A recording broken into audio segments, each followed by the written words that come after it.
Hello, I'm Joan. I'm a Canadian family physician who also works as a restorative medical educator, facilitator, and coach. I create spaces that rehumanize the work of healthcare. I'm creating this podcast to remind myself, as well as anyone else working in a helping profession, that when you are working and caring for your human patients, you are the other human in the room.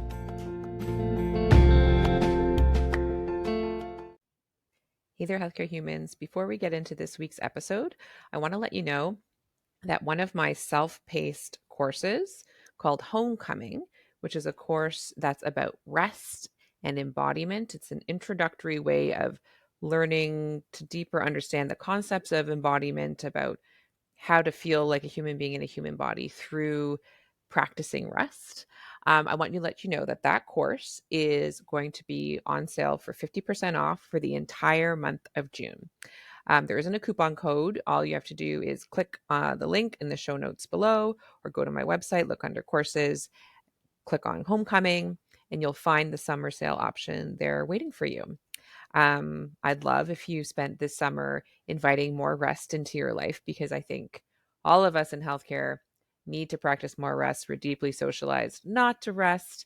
And if you're looking for a supportive learning container that you can take at your own pace to explore the concept of rest through written as well as audio and visual podcasts and videos to help you understand the concepts of embodiment more, I would love if you would consider enrolling in that course and use it to have a beautiful summer of rest.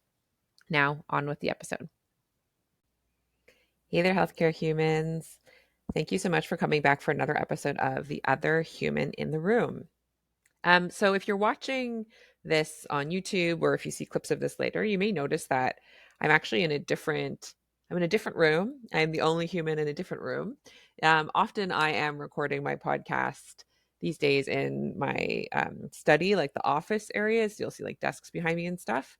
But this episode I'm recording on my couch in my living room because it just feels correct. It feels correct because um, I'm going to attempt to talk about an idea that I've actually been like chewing on and then kind of like avoiding thinking about and then coming back to for some time.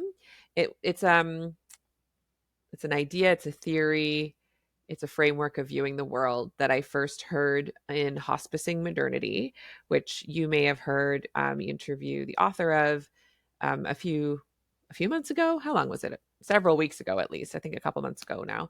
And there was this one idea that we actually didn't talk about in the interview, that when I first like heard her talk about it and read it in her book, I said, oh my, this is something.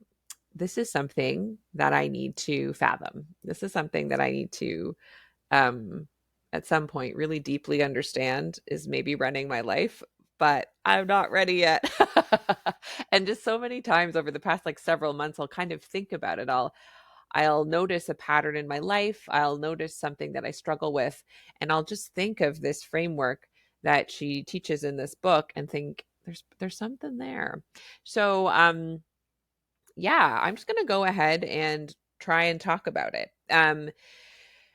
The initial idea that I had for how I could try and frame this episode, that I'm going to abandon because I couldn't quite formulate how to make it work, was to talk about how often I hear folks in healthcare talk about patients becoming more entitled.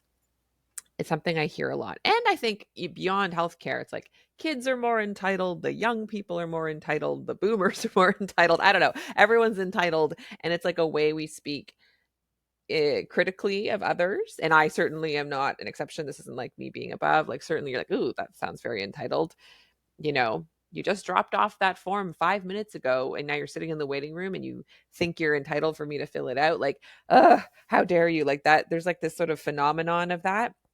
And this is not an episode that would shame that in any way, but I've also noticed that like when I'm in that mindset, and when I hear other folks in that mindset of like everyone's so entitled these days, I have this layer where it rubs me the wrong way to just sort of leave it there.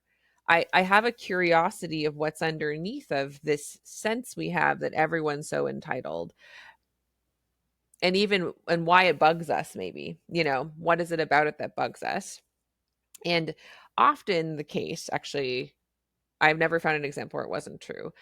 The things that bug me most about other people are things that I have not sorted out within myself. So if I'm perceiving people around me to be very entitled, I'm not saying that they are or they aren't. They probably are or something. But like the reason it's rubbing me the wrong way and the reason that I feel like I'm so reactive to it is because I am feeling, you could say, entitled. In some ways, the flip of that is resentful. Maybe I do feel entitled and I'm not getting what I want. So now I'm resentful of them for them thinking they're so entitled to demand something of me that I don't even get to have for myself. Like that is often the vibes, of when it's like, oh, like who does that person think they are, thinking they're entitled to be at the front of the line? A bit of that's like, well, I'd prefer to be at the front of the line, like that kind of thing. And so this whole notion of entitled has kind of I've always had this sense of like there's something else underneath, but I don't really know how to understand it.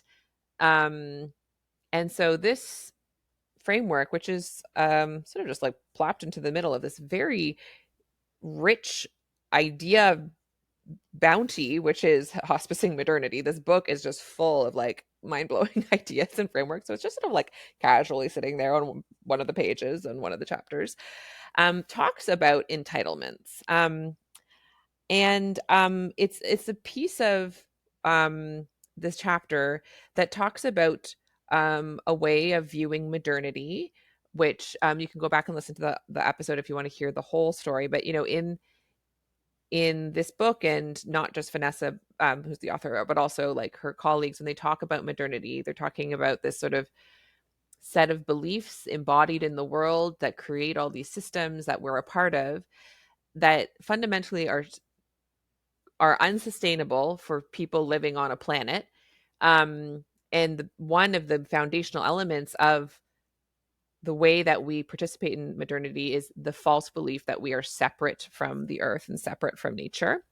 That's like the foundation of the house of modernity that we're all trying to live in, and pretending we don't notice that this house is growing and growing and the planet that we're living on is like running out of resources, right? So it's a very potent metaphor in and of itself. And then this last bit is talking about how living in the house of modernity has conditioned us. And this is the part, if you've heard more than one of the episodes of this podcast, you've likely heard me talk about inhuman stories that we hold in us, and not just like ideas in our head, but deeply emotionally, physiologically conditioned to believe, often subconsciously.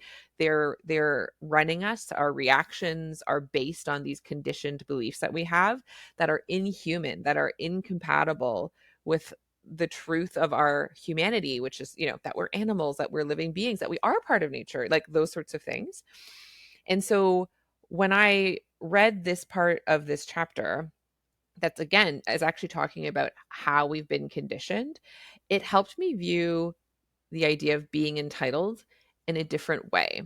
So I think I'm actually just going to first read like the introductory paragraph that describes this framework, and then basically this whole episode is going to be like reading a bit of this part of the book and then me kind of reacting to it, me adding my commentary to it, because I just feel like I need to process it. And every time I just try and do it with myself, I my brain bounces off of it. So I'm hoping that by like recording this and verbally processing it, um, hopefully it's something somewhat coherent for you to listen to, but also it's a way for me to really get to the root of what the heck. There's something in here that is for me to know, and clearly for you to know, because I'm being invited to share it with you. So here is the opening, like the introductory paragraph that talks about this framework, which has to do with entitlements. Okay. So those who live inside the house, as I just said, the house of modernity. So all of us humans living in modern society that's pretending to be separate from nature. We are deeply conditioned by modernity's structure, intellectually, affectively, affect as an A, so like emotionally, and relationally, like with each other. For example, the house creates affective, so emotional, and relational feedback loops that are mostly unconscious. as seen in figure 4. And figure 4 is the thing that like blew my mind. So I'm going to describe figure 4, and I guess I'll have a little screenshot. I'll put it in the email that I send out about this podcast and stuff, and probably on social media, just so that you can see the image, which is just a series of 3 houses with a bunch of words that I am going to unpack a bunch. So the concept that this figure explains, I'm now going to read what she says about it. Certain fears, for example, of scarcity, uncertainty, worthlessness, shame, are harnessed and recast as compensatory desires, for example, accumulation, certainty, superiority, purity, which in turn become perceived entitlements inside the house to property, stability, immunity, innocence. These feedback loops of fears, desires, and perceived entitlements keep people deeply attached to and dependent on the house. This is the concept that I just keep thinking about. And I think it rings very true to me, and it helps explain why we all, the collective we, including our patients, like why us as humanity get really fixated on certain things as feeling very entitled to them, having a real sense of entitlement about things. Where does that entitlement come from, especially if it seems like incompatible with reality? Like, I'm entitled to never waiting to get a cup of coffee. Why do we feel entitled to that? I think the way it's said, it sort of seems like it's just a criticism that person's stupid and terrible. But like, what if all of us are inherently good? Then what happened to us to make us be like, oh, I can't wait 2 seconds for this page to load? Which, like, I mean, that's been me. Every time I get frustrated with my EMR, it's like, don't you know I'm very busy? That's an example of me being entitled to technology working exactly as I want. Why do I have these entitlements in me? Why do I have these perceived sense that I deserve certain things? And I'm not saying that we don't deserve anything. I'm not saying that, but it's interesting to think of how these things are magnified, and the concepts that she talks about um, in the diagram that she's referencing. That's what I wanted to spend most of this episode unpacking, because I think each of them probably could be their own episode, but I just want to like unpack them even just a scotch, because they are really powerful. But just overall, this notion that really, and when I look at this list and I think about it, we do have natural fears, like the fear, a fear of discomfort is in some ways natural. You know, our bodies are designed, even if they weren't exploited by society at all, they're designed to avoid discomfort as much as possible, you know, avoid pain, because that usually means harm is happening to your body. So there's sort of like the natural fears and then desires, and there's sort of a natural level of entitlement. Like, I would say a natural level of like, hey, I'm a human, I'm going to set boundaries, I do have autonomy. Like, there's sort of the natural, there's something natural at the center. But what this concept is exploring is how modernity, how society has exploited and amplified and magnified and even added in new fears and you know, created boogeymen in our minds, if you will, so that then they can sell us a desire. They can then sell us like, hey, you have this fear because we've created it in you. Well, don't you then desire a bunch of this? And then that means you are entitled and may feel like you have a deep need and and right to ownership of something, and often it's something that that person is selling. Like, just on a base level, like, I mean, think of all advertisements, you know, like, you know, there's usually like the beginning part, it's like, is this you? And it's something that's like terrible, that, and it's always like the spoof of an advertisement is like something very silly that's like kind of fine, but it's like always in black and white and has like gloomy music, and it's like, this is you, you can't even find your keys, and the person's like very distraught and distressed, so it's like amplifying, I guess, the fear of being uncomfortable about losing your keys. And then it like really ramps up. It's like, don't you wish you had a solution so you never had to lose your keys again? This example just came to me. Does this product exist? What will this product be? Who can say? But like, and then that's like, oh, I do. You know what? I have now I have a craving. I didn't even think it was a problem to lose my keys, but now I'm watching this commercial and now I'm like, my gosh, why, yes, I do have a desire always to have keys, you know? And so then it's like, well, buy this thing, have ownership of this key GPS where like it'll, you know, the keys will walk to you on a drone or fly to you on a drone. You press a button, then your keys, I don't know, this is not a real product. But you see what I mean? Like when you look, like just start to like, if you haven't really thought of it this way, like look at all advertisements, even look at the way, you know, when people are being persuasive of you, when they're trying to convince you to do something, like say it's a person in leadership, maybe it's a, you know, organization you belong to, and especially if you're noticing I'm feeling kind of guilted or induced to do something, notice if what the way they're doing it, whether consciously or subconsciously, is by really, you know, in marketing they talk about, it's like identifying and magnifying and pushing in on a pain point that you know your customer has, and then creating a vision of the desire of what you think that if they have this pain point, then what's the desire that that pain point would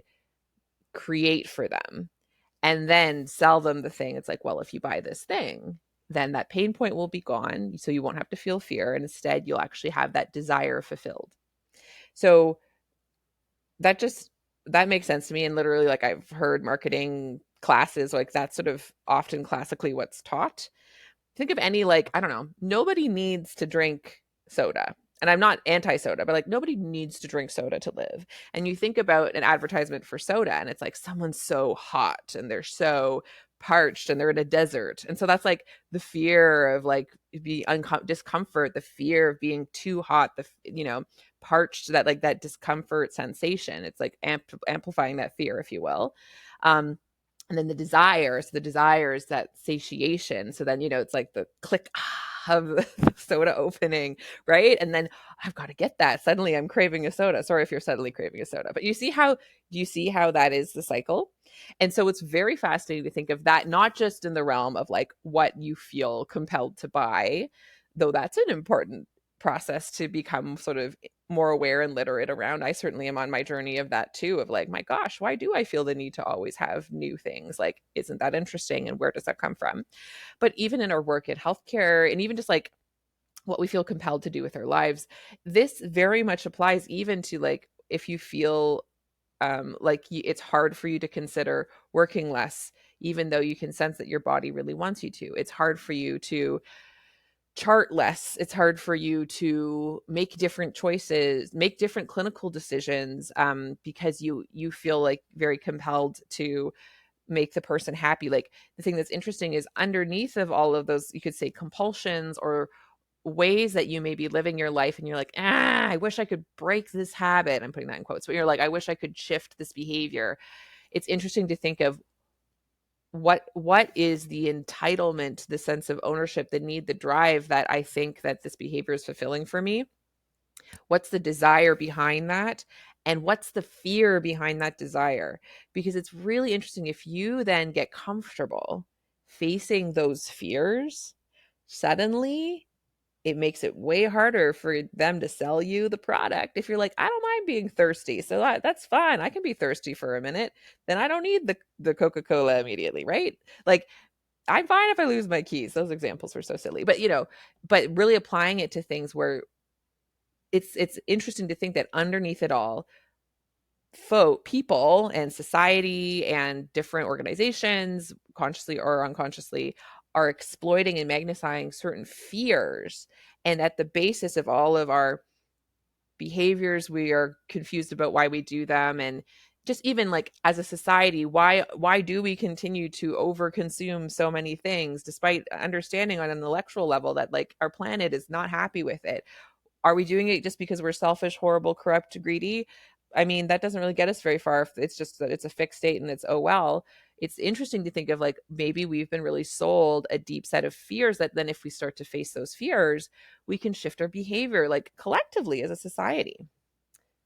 Okay. So that's explaining just the overall concept. Like underneath every perceived entitlement is harnessed and exploited and magnified fear, as well as a compensatory desire that's then leading that person to have a perceived sense of entitlement about that thing. So there's, how many are there? 1, 2, 3, 4, 5, 6, 7, 8, 9. There's 9 and I'll say in some ways there's 10 different concepts that they break, that then she breaks down into these three categories. So the three categories are fears. So she says harnessed fears, which I think is interesting. For me, I like also saying like amplified and magnified fears, because I don't want to say that these fears are totally silly to have at all. I think that a lot of these fears, if not all of them, are actually somewhat natural to have in some degree, but they're just being very exploited. Maybe just exploited fears, let's say that. So that's the first category, is exploited fears. The second category is compensatory desires. So, sort of like, because I have this fear so much more exploited, then my craving, my desire for something else is so much stronger. And then the third category is therefore perceived entitlement. So, like, what it is that you think you're entitled to because you have such a strong desire because your fear has been so exploited. So, the first, like, overall category that she says that it sort of explains the rest of them. So, like, on a base level, all of these exploited fears are about scarcity, and really a perceived scarcity. So, like, faking that there's not enough of this, or faking that this is an issue, and having that scarcity mindset. So when you are in a deep sense of scarcity mindset, then your compensatory desire is towards accumulation. And that doesn't make sense. So, like, on a base level, so say someone has the mindset of, I'm never going to have enough to eat. So they have a scarcity mindset about eating. Then what will be their compensatory desire? To have and eat a lot of food, right? And to feel like we have to have a lot of food, right? So the harnessed fear, scarcity, then induces a compensatory desire, accumulation. And then the perceived entitlement is ownership. So just the fact that it's, I am due, I have a need, I am entitled to. So in the example I was just giving, like, more and more food, food forever, right? So those are the three categories. And that's like the overall framework, is like scarcity, a scarcity mindset leads to accumulation, which then leads to a sense of ownership. And certainly, like a very obvious example you can think of is like all of the things that we buy, that when we look at it, we're like, why do we think we need it? Why did I think I need any of this? And it's often like had this scarcity of like, oh, but it's a limited time offer. I better get it. I better get more than I need just in case. And then it's all mine. I need it for me. I need to own it, so you can see how that happens. So now I want to actually get into the different ideas that are sort of under each of these category headings. Like I said, I think there's 9 of them. So the first exploited fear that she names is uncertainty. So a fear of uncertainty, and just how common that is in society in general, and how much that impacts us in healthcare. Like, I literally just a few weeks ago did the episode, the one about maybe, and I've done another episode way in the past that was like fear of uncertainty. So, like, and I hear from a lot of you, like, the fear of uncertainty, which there's a natural level of it where, like, our body would prefer to know a little bit of what's going to happen next, but it is so deeply exploited by the ways that we're socialized, by our medical training. It'd be actually interesting to think of like all the ways that this fear of uncertainty, it has been magnified by the entities around us, by the ideas that we're consuming, and then therefore then how we exploit it accidentally and subconsciously in each other, and how we interact with each other about uncertainty. Hey, so that exploited fear of uncertainty leads to a compensatory desire for certainty, which makes sense. So it's like, I'm terrified. I can't handle uncertainty. Uncertainty is dangerous. Uncertainty is a threat. What do I desire? I desire certainty. That one makes a lot of sense. And so then what do I feel entitled to? Stability. I deserve for things to always be stable. And I just think, I mean, some folks may feel like, well, this is just my personality. It's been fascinating. Certainly my own relationship, I would have said I'm uncomfortable with change. I'm, I'm not good with uncertainty. And so if you've ever thought in that sort of language, I've thought over the years of, decisions I've made with my colleagues who are co-owners of my clinic, certainly all the decisions we had to make during the pandemic, and seeing all of our different reactions to how deeply uncertain that time was, really revealed probably how our past experiences have really conditioned us to what level of fear about how uncertain things were. In some ways, this is like everyone who has sold us a fear about the future. So I think I really think that a lot of the reasons that we have so much fear of uncertainty in medicine and in healthcare is because of the ways we've been specifically sold fears about the consequences of a bad thing happening. That we are so sold a fear of being sued. We are so sold a fear of having a college complaint. We're so sold a fear of, having a bad rating on the internet, of like of losing our license. Like that's something, I wasn't sat down and like screamed at about it, but it's a part of our culture. It's something we share with each other. We're terrified of it, right? We're terrified of our patients also just being unhappy with us. And all of those fears then lead to a fear of uncertainty. Because if we knew the future was uncertain, which the future is always uncertain, and we were okay with and had a strategy of how to manage whatever happens next, uncertainty couldn't phase us. It'd be like, well, A, B, or C may happen, and we'll figure it out, whatever happens. But like some of the fears is really about the fact that it feels like certain futures are so dangerous and so threatening to us. And so, like, I mean, just so all of our fears about not having prognostic certainty, all of our fears about not having diagnostic certainty about things, um, all of that stuff, like just thinking about what happens if we then learn to demagnify, to shrink. I think not never to nothing, because it's always going to be like, I would prefer a little bit to know what's happening next. I'd like if gravity continued to exist. It would certainly be very confusing if suddenly gravity didn't exist, right? So some predictable factors would be useful. But what if we started to embrace and open ourselves and sort of uh decondition the intensity of our fear to uncertainty, and therefore decondition the intensity of our desire for certainty and our entitlement to stability. And just like a little litmus test of that is like, say, I don't know, whatever, for me, be the Ministry of Health, whoever's in charge of you, not you as a person, but in charge of some aspect of your care, your boss, your organization, they come and they announce this change is going to happen, and how you react.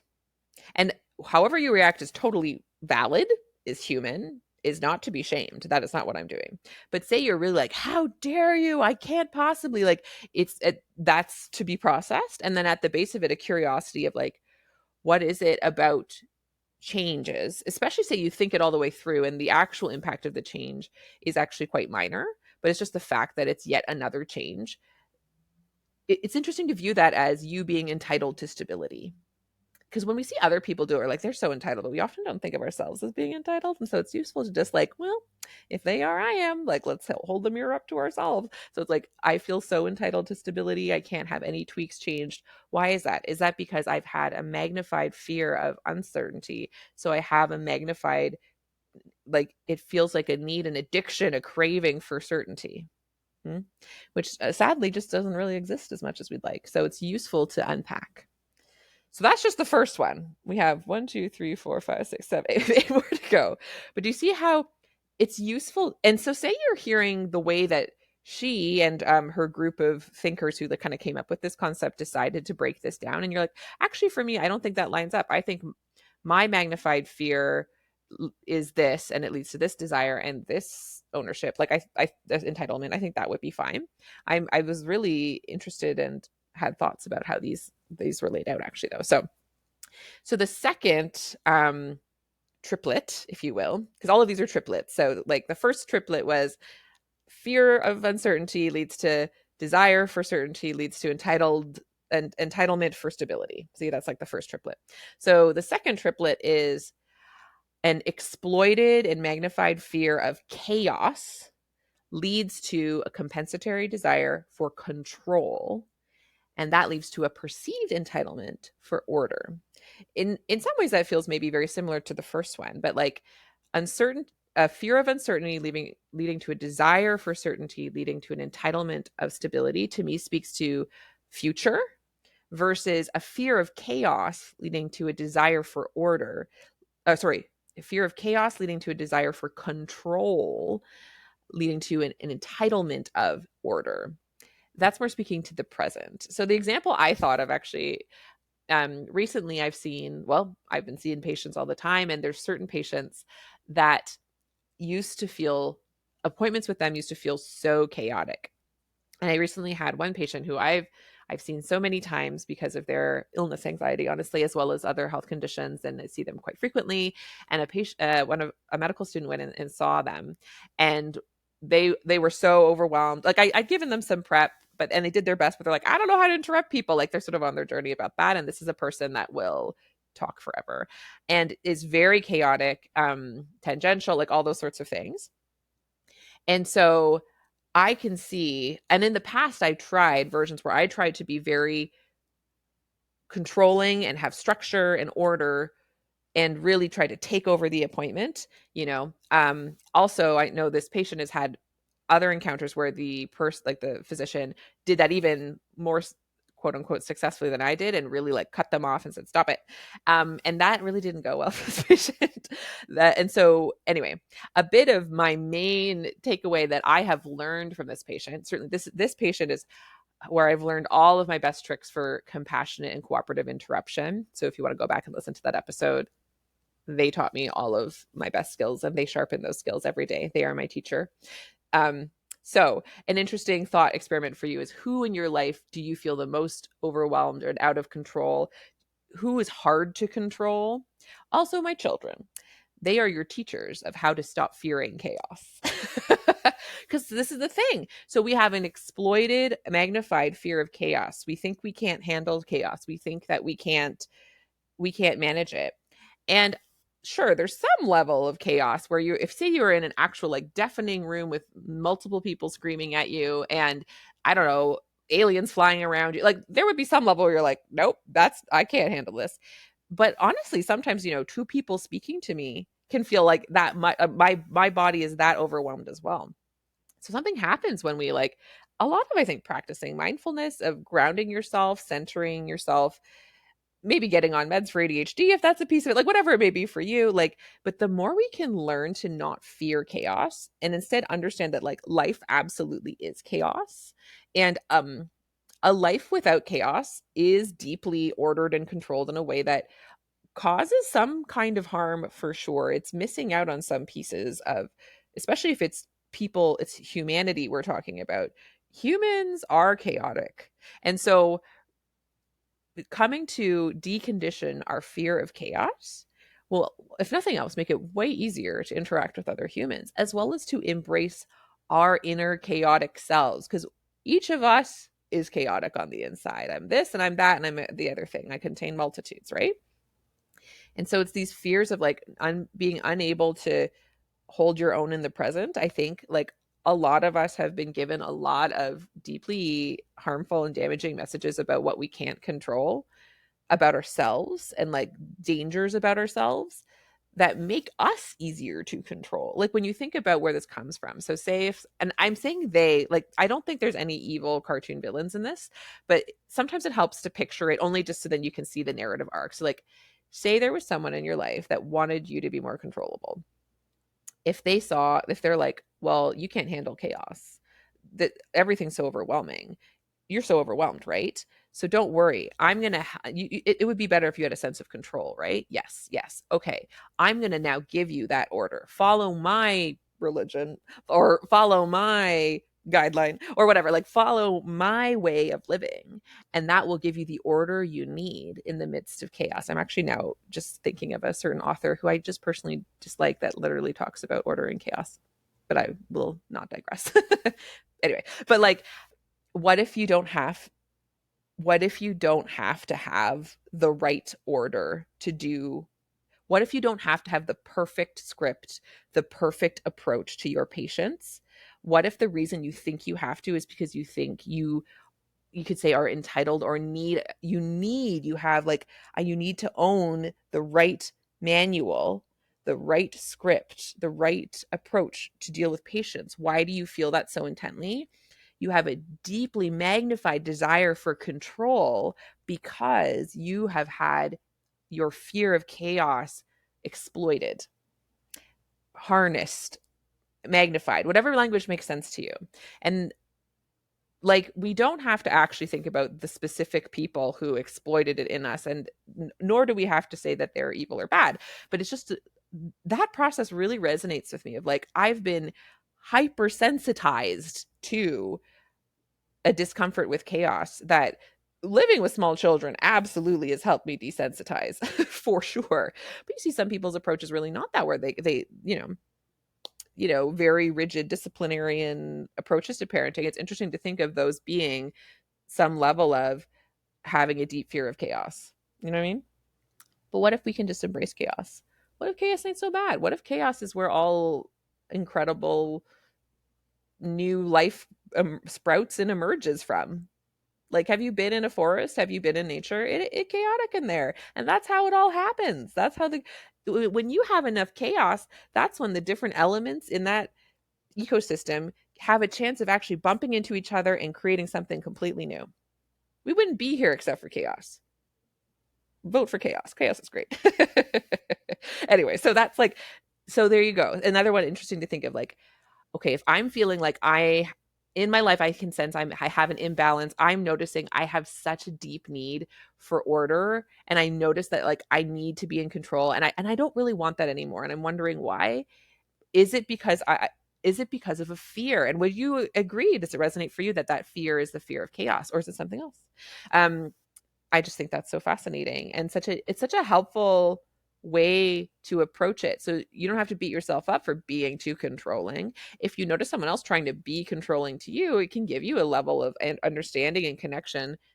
They may not have the insight to understand it, but you can be like, gosh, is it because they're so afraid of chaos? And can I at least understand that? Is there any amount that I can I offer them any control in this situation? Or, you know what I mean? Like, it just then gives you even a dialogue that you can at least be internally having, if not externally having, with another person, if you're noticing that they're really feeling they need, perceiving they need a lot of order, right?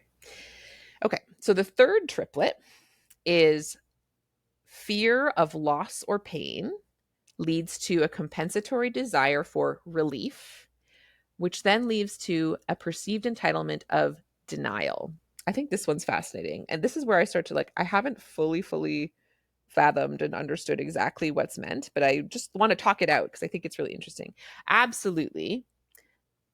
I mean, in healthcare, we see very much so folks' fear of loss and fear of pain, loss of ability in particular, loss of ability to work, very particularly, because of that amplified fear. The amplified fear of losing your ability to work, which is ableism, and just like, and is a horrible byproduct of capitalism and all the stuff. Like, that fear of loss and fear of pain, like those things bring people to our doors all the time. And it's not that we're like, that's so bad, but when we see how amplified it is, I mean, I think if you work in healthcare, you see how amplified that fear is. And particularly in certain individuals, where it's like the thing they're describing, other than their fear of it, actually isn't even impacting their function. It is simply their fear of it that's impacting the function, like so much more. Illness anxiety and health anxiety in general, right? So I just think that resonates so true, that there is an amplified fear of loss and pain in our society. You could say a fear of grief as well, right? The fear of even experiencing grief, even though loss, grief, pain are inevitable. They are a part of a human life. Speaking of those inhuman stories. So the idea that we should be fighting against and fearful of loss and pain is an inhuman story, because loss and pain is a part of the human experience. It's actually, and whether we think it should or shouldn't be, it just like literally is, right? And so, but you can see very much so, lots of marketing, lots of medication marketing, lots of like things. If we have a deeply exploited and amplified and magnified fear of loss and pain, well, then we have a much stronger desire for relief, and we need relief immediately. We need fast acting relief. Like, you think of all like the language that's used, we're like, ooh, well, if it's fast acting, well, if it's immediate, yes. And so that leads us to an entitlement of denial. I think that's denial of pain, ownership. It's interesting to think of an ownership of denial. Like, I deserve to be in denial. I mean, the one way that that makes sense to me is literally be in denial of the reality of life, which is that pain is inevitable, right? Because there's a different approach. So say you're having a pain, and instead of feeling fearful of it, you're getting curious with it. That's not being like, oh well, and I'm going to live with this pain. It's like, gosh, this pain is here. I'm not fearful of it and immediately demanding relief of it and saying I need to never have it, which I guess is, I can see that being what she means by denial. You could instead be like, I have a pain. I wonder what this pain is telling me. I wonder what we could be doing with this pain. Is there anything to investigate? You see how it's like it's a completely different course? And it's not saying I deserve and demand to have this pain gone immediately. That's that entitlement piece, right? Which it just isn't helpful. Listen, if there was a version of reality where everyone's pain could be immediately extinguished, I'd be interested in exploring that. The trouble is, pain is there for a reason, right? Even loss is, you could say, there for a reason, in that, like, the only way we know we have something of value in our lives is if that thing potentially could leave us. Everything is temporary. That's just how it goes, you know? And pain in particular is very important. People who can't feel pain are at serious risk of harming themselves slash dying sooner. Like, pain is an important indicator in our lives, right? We actually do need it. So something really dangerous happens if we think we're entitled to have no pain in our lives. We have to do a lot and take a lot of action and buy a lot of things and run really fast to get away from pain. And it usually comes back to us anyway, doesn't it? So that's that triplet. The fourth triplet, which I can see being very connected, is an exploited and magnified fear of death, has a compensatory desire for safety, and then that leads to a perceived entitlement of legacy. I think that's really interesting. Like, definitely when you think about, I wonder if most of us day to day think about our legacy. And I don't know that that's necessarily the case, but certainly, yeah, I'm not sure about that one. This is when I was like, definitely fear of death. I'm like on board. Yes. And then that means like I have to feel safe. Yes. But then what that means about feeling entitled to legacy, I guess just in some ways of like not accepting that we are all forgettable and we are all transient, and thinking that we need to make some part of ourselves permanent. That would leave us separate from all of nature, which, I mean, the thing is, if we're so obsessed with our individual selves having a legacy, the thing that we miss out on is the fact that we naturally are always going to be a part of whatever is to come. And we may not be remembered like, a famous person is, but if nothing else, when we die, then our cells go back into the earth and become a tree. Like, we will always be in a piece of the future legacy, in the sense of, and the actions we take, they can have an impact on other people. It has a ripple effect, and that's its own natural legacy. But I certainly, you see certainly people of wealth or fame perhaps getting a bit caught up in a need to really control and formulate their legacy, so that's the way I'm fathoming that. But if you hear something different, reach out to me, because I'm a little bit like, I don't know if I fully understand that. Definitely understand the like harnessed, exploited fear of death, though it's interesting, like when I think about what we're sold more, I do think we're more often sold a fear of pain than a fear of death. I think death is too scary, so usually people aren't really selling us a fear of death as often as a fear of pain. Plus, if you're actually afraid of me dying, then it's over. Versus if a fear of pain could like go on and on. So that's an interesting distinction to think about. Okay, the next triplet is an exploited fear of worthlessness leads to a compensatory desire for superiority, which then leads us to a perceived entitlement for immunity. Okay, this one resonates immediately. Because I mean, so how many of us feel like we're hustling for our worthiness? So like just all of the shame-based socialization of like, you're bad unless someone says you're good. You're in, original sin. You're inherently evil and worthless and terrible. And having a fear of feeling that way, that's inhuman, in my opinion, in the sense that, in my opinion, just if you look at what our bodies do for us, and if you think of our bodies as a part of us, our bodies don't think we're not worthy. Like our bodies are always working towards flourishing and continuing, and vitality. Like that's what our bodies are designed to do. We are inherently worthy in that way. We have worth, we have value. Here we are. We get to decide that for ourselves, honestly. And so anything that says that we're afraid of feeling worthless, that's like taking us away from that. And it is like a false story, right? And that fear of feeling worthless and feeling shamed is so intense for all of us. I still feel like the thing that takes up the most of my brain space still, that I notice isn't productive. I understand why it's there though. It is because of this fear. I'm afraid of feeling worthless. And the way that my brain presents it is like picturing that other people are thinking I'm a bad person and thinking I'm worthless or thinking I'm bad. I have a sensitivity to being criticized, which I think is pretty common. And I think if it's interesting to think of my sensitivity to being criticized as me feeling entitled to immunity from criticism. I like when it says immunity, that's absolutely what I think she means by that. Immunity from negative commentary. I feel entitled to an immunity from criticism because I have a compensatory desire for superiority, for specialness that is deeply rooted in the fact that underneath I have a deep fear of feeling worthless, and a deep fear that I may actually be worthless.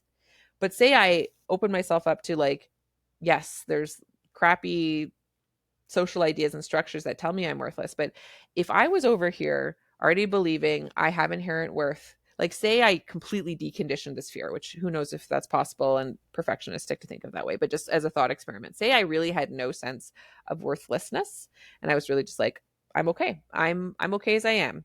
Then I wouldn't have any desire to think that I'm more okay than someone else. Like I wouldn't be like, I need to be better than that person. I need to make sure I'm the specialist special. And so if someone was like, hey, I don't like your shoes, or I don't like how you said that, I would almost be naturally immune in a way. Or I'd be like, oh, tell me more about that. Oh, that's an interesting opinion. Oh, I actually can see, I want to change something or not. But like it would just be simply like them sharing whatever their opinion is of me, which is their opinion over there. And I just be like, but it obviously has nothing to do with my worth because I'm aware, like my worth isn't on trial, you know? And so that's so interesting. So like when we're feeling a fear, we're really we want to be entitled to immunity from other people having bad thoughts, bad feelings at us. And we feel really crispy about that. Maybe we feel really sensitized and really brittle about like, no one can say anything bad about me. There's something interesting about saying, what if I started to describe that as me feeling entitled to immunity? Because then it's a bit like, oh, yeah, I really it just gives it a different quality, hopefully not a shaming quality, but it's just like it makes it clearer how unhelpful it is because people are going to be thinking and saying what they're going to think and say and feel anyway. And it's like, oh, but it's really just what's it really based on? A deep fear of the sense of worthlessness. And like what if that's optional? So either you can just be willing to be like, we're all equally worthy or unworthy, so whatever, or you can decide for yourself that I will view myself as worthy. But a true sense of worthiness isn't comparative to other people. I really like that one, actually. Okay. The next triplet is a fear of emptiness leads to a compensatory desire for fulfillment, which then leads you to an entitlement of consumption. This one has been the one I've been thinking about a lot because, especially when I'm currently in a phase where I've been checking social media more and even like watching and listening to different things a little more. And I'm like, gosh, I'm feeling very compelled to like keep putting on another episode of that thing or listening to a different podcast of that thing. And like, slightly even interrupting what I'm doing or spending more time doing that activity than I actually originally desired. And I'm like, I think I'm slightly over consuming this content. I'm slightly over consuming for what I would actually like. And so it's getting curious about why I'm doing that. It's very interesting to think of because underneath I feel I have like an outsized desire for fulfillment, or that, when we say a dopamine hit, like, yeah, that kind of dopamine hit is really fulfillment in that way, right? um and then but that coming from a fear of emptiness, so interesting. So if I'm willing to experience emptiness, experience boredom, experiencing space. Because emptiness to me, whether it should or shouldn't, has like this negative connotation, but like I just think of space, a breath. Like, what is there to fear about that? A lot of the media where it's like, don't miss out, make sure you catch up, make sure you're on the thing, what's the next thing on the scroll, like it's really having us sort of overconsume, and it's sort of based and amplifying this fear. You don't want to just feel empty, do you? You don't want to just have space in your life, you know? So like, I just think that's really interesting, and the more I think about it, the more, like, every time I sort of catch myself and I'm like, remember that a part of this compulsion is an outsized fear of feeling empty, feeling space in your life. And then I like take a breath and experience space. And I'm like, okay, maybe I can put down my phone. So it's very helpful in that way. These things are practical. I don't know if they feel practical to you, but they're practical to me in my life. So that's why I'm sharing them. Okay, we got 3 more.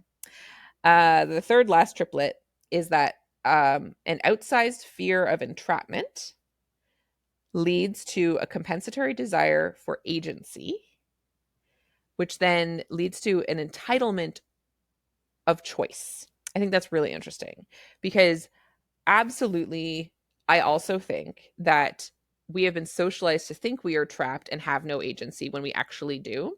So I don't think this is saying like it's bad for you to have agency, like, because we do have agency, period. So it's like a lot of us need to remember that we have more choice and agency than we think. But also, for sure, like this sense that it's bad to not have choices in certain situations can be amplified. Like I just think about like FOMO, like the zillions of entertainment options, the zillions of life options, the grass is greener effect. So it's like, are you trapped in your boring, stable life? Well, you could be free. You could have liberation and freeness and have so much more choice. And like, if that's leading you to actually a desire that feels more stable, feels more fulfilling, feels more sustainable, that's cool. But there's also like all the rest of it where you're like, gosh, I need to be learning 5 languages and also do like, there's that whole sense where it's like the tyranny of too much choice. That's where it's kind of related to overconsumption, isn't it? And so having a fear of feeling trapped, because if instead of having a fear of feeling trapped, when you feel trapped, you look around and you just decide if you actually are trapped or not, and then you proceed from there. You don't need to then have like an outsized sense of like overexerting your agency and having more choices than are necessary, That's what I get from that one. Even, oh yeah, I'd written so many meds for the same condition. And then no meds for other conditions. Where is there a med? It would be nice if there's a med. But you think about like how many antidepressants are there on the market, and it's just interesting to think about having too much choice sometimes, Okay, the second last triplet is an exploited fear of guilt and shame, leading to a compensatory desire for purity and an entitlement of innocence. I mean, this is just another way I think of describing perfectionism, in my opinion. Like, why do we have this desire to feel pure, to be perceived as pure, right? And does that really make us feel entitled to feeling innocent and certainly being seen as innocent? How much of our behavior and our actions are trying to maintain the perception of being innocent? Some innocent is interesting choice. I think a lot of us would say good. I just want to be seen as a good doctor. But when you think about it, especially then you ask, what is a good doctor? It's hard to define. An innocent doctor, that feels like a bit stranger, but in some ways is more accurate to what we're describing. We don't want to be accused of being sinful, being bad, breaking a rule, breaking a law. Goodness isn't defined by positive qualities. It's like when we say we want to be seen as a good clinician, we're not talking about being seen for good qualities. We're talking about really not being seen as a bad, guilty, evil clinician. So we want to be seen as innocent. And so if we feel entitled to everyone thinking we're innocent, how much do we hustle to be finding that purity, finding the right way to do things, to never making a mistake, which good luck to you. And it's because we're deeply afraid of feeling guilt and shame. Guilt and shame are absolutely part of the human experience. They have been deeply exploited and magnified. If we understand that the sensations of guilt and shame are simply sensations in our body that have been conditioned into us, and it's like, I will feel guilt and shame as many times as it takes to actually come back to myself, to embrace the chaotic diversity and complexity and messiness that is me. It makes it way harder for people to be like, oh, but you're not innocent. You're a bad one. Like, it just totally shifts your mentality. So it's fascinating to think. I heard, I think Megan Mello on this podcast talked about perfectionism being shame avoidance. And that's I think saying the same thing in a different way, where it's like, I want to be perceived as innocent. I want to pursue purity of goodness of my actions because I'm terrified of shame. If I get to know my shame and befriend my shame and to know how to tend to my shame with self-compassion and curiosity, I'm not hustling for all this purity, innocence nonsense, right? Okay, and the last one, which I also think is deeply relatable to us in healthcare, is that we in society have had an exploited, outsized fear of incompetence, which then has a compensatory, outsized desire for mastery. And so then we feel entitled to authority, that sense of being an expert. We do not want to be seen as incompetent, and we don't want to feel incompetent. We don't want to stumble. We don't want to be messy. We don't want to not know things because we've been deeply shamed for it. That's where the fear comes from. A lot of these is because we've been deeply shamed for them, right? If we instead embrace when we are incompetent, we no longer then need to sort of posture ourselves or push ourselves to extremes of mastery that are honestly unnecessary. Instead, we can be like, this is how I'm incompetent. This is one extra level I could do to gain some competence. It's just like, oh gosh, clearly got to practice this more. Oh gosh, I guess I'll read a little bit about this. Then we don't have this whole sense of like, I need to prove I know enough. And just really reflecting on how our whole educational system absolutely primes us for all of these things, and especially this last one most explicitly, where it's like, who's the masters? Who got the dean's list? Who gets to be the fancy valedictorian authority figures? Ooh, you're the fanciest, you're the best. And then when that power gets taken away from us, for example, say we were always the higher achievers and would praise for mastery, and suddenly then we enter a profession like medicine, where now everyone's looking to us as the authority, and we feel entitled to be the authority, but now our patients have their own ideas about stuff. Don't we bristle? Don't we feel a little entitled to be the authority in the room? And isn't that interesting? And like, listen, if that feels good to you, keep it. But like, I know sometimes when I'm bristling, I'm like, hey, I'm supposed to be the authority. The authority of what? How are they also the authority of their own lives? How is this protection of some power I think I hold keeping me from connecting with them? And now I have this curiosity, why is it there? Oh, it's because I was really praised and had an outsized desire to have mastery. So I was praised for that and then deeply shamed for times I was incompetent. So I think I have to protect this versus like, what if there's nothing to protect? I know what I know. I have the experience I have the expertise I have. They can access it or not. And they're bringing something else to the table. I don't have to feel entitled or a sense of ownership over authority. This would be very helpful for people in different kinds of institutional power if they were really like, I'm willing to give up an entitlement to authority. What would happen? Okay, those are all the triplets. And actually, that last thing I just said, this has been going on long enough. There's an exercise at the end of this chapter where they talk about sort of just reflecting on. So the idea of all this isn't to be like, oh my gosh, look at all these ways that I'm in a terrible feedback loop. It's like, no, look at all the ways that like we all are in these feedback loops. How many of these were relatable to you? How many do you see of these happening in your own life? And now you can bring curiosity and compassion to your actions that confuse you and say, are any of them fueled by these outsized harnessed fears? And what do I want to do to just like gradually decondition them? And do that on an individual level, because I think that is a place of deep healing and sense of more like genuine autonomy over your life and genuine sense of worthiness and genuine sense of not needing to be in control, but just self-trust. Like all the things I talk about on this podcast come from facing these fears and knowing that they've been outsized and exploited in me, it's been very helpful to be like, well, and I don't want to keep those. I don't want them to be able to keep exploiting my fears in that way. I want to reclaim them. Thank you very much. And then the last question that I don't have any explicit answers to, but I think is a fascinating one for us all to be living out. What would rehab for a whole culture look like from these fears? Like thinking of these as almost like an addiction loop, right? Like you have this outsized pain that you're trying to alleviate with this outsized desire, and then you feel entitled. I've got to have more of it, and around you go. So individually, each of us could maybe face these fears and decondition and, you know, detox, if you will, from these cycles. And what would that kind of detox, deconditioning, rehab look like for a whole culture? How could we all be speaking to each other differently? How would we communicate with each other differently if we were trying to just collectively desensitize and decondition our outsized fear of death? Fascinating, right? And something that's kind of fun to think about. So I'm leaving you with that question. Well, I hope you liked this couch chat and sort of reaction. Oh my gosh, I've been going on for an hour. Well, hope you liked all of that.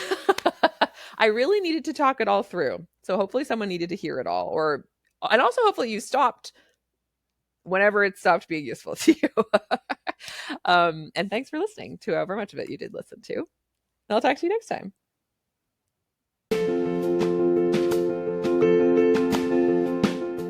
I would love to take this work deeper with you. Visit joanchanmd.com today and discover my growing menu of options for restorative medical education to suit your learning needs.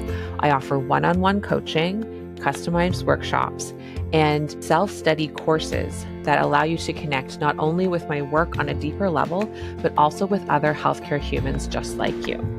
So if you want to start humanizing your work in healthcare to a deeper level and do it in community with others, please visit joanchanmd.com and find those options and what fits you and your life today.